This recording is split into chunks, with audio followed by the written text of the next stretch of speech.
Welcome to Policy on Demand. I'm Will Morris.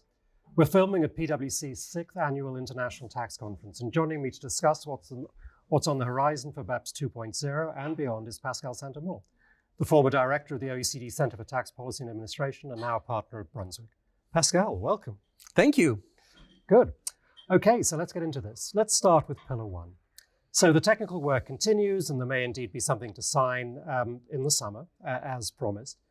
But people as significant as French Finance Minister Bruno Le Maire have been saying very recently that actually we're going to have to write this off.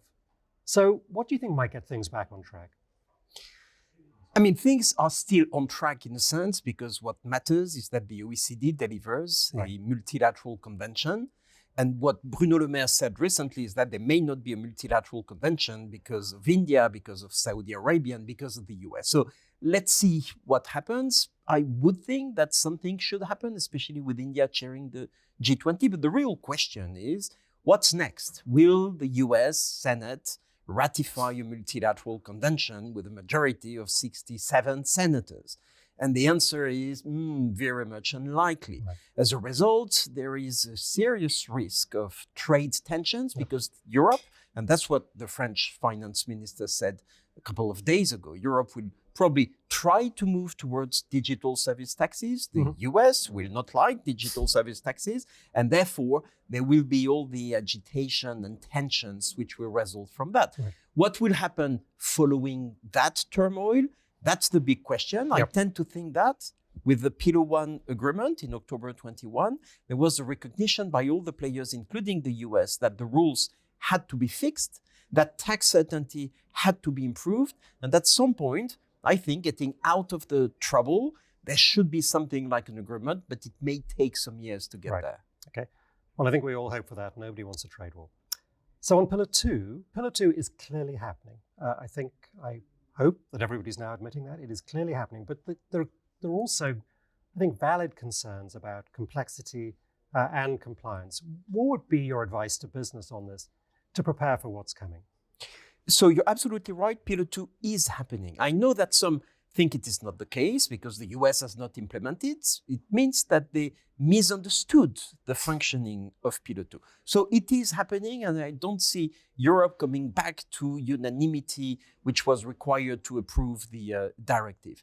How should companies prepare? But one, understanding that it's happening. Right. Two, contributing to all the OECD's consultations to make sure that the implementation is as simple as it should, but it will not be simple, it's complex, and therefore it requires a real investment in IT, in collecting the information, in understanding the system. But prior to all that, contribute to all the OECD's consultation, to all the European Union consultation to try to limit the damage in terms of complexity. Good. You'll be glad to hear I'm giving exactly the same advice. And beyond BEPS 2.0, because I think we all really hope that actually there is life after the pillars. What is the next big thing in tax, do you think? So I think it's going to be about implementation. Implementation of Pillar 2. Implementation of Pillar 1, whatever happens, we see that there are tensions, but there is the recognition that the system is no longer fit for purpose. So one way or another, the system will be adapted.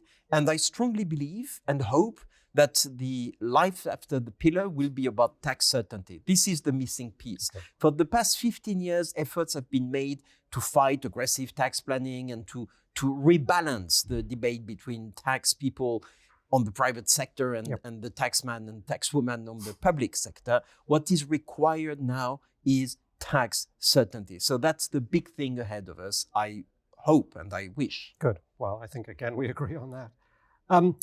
So Pascal, finally, after a lifetime in public service, what are your first impressions of the private sector? Is there a good side to business after all?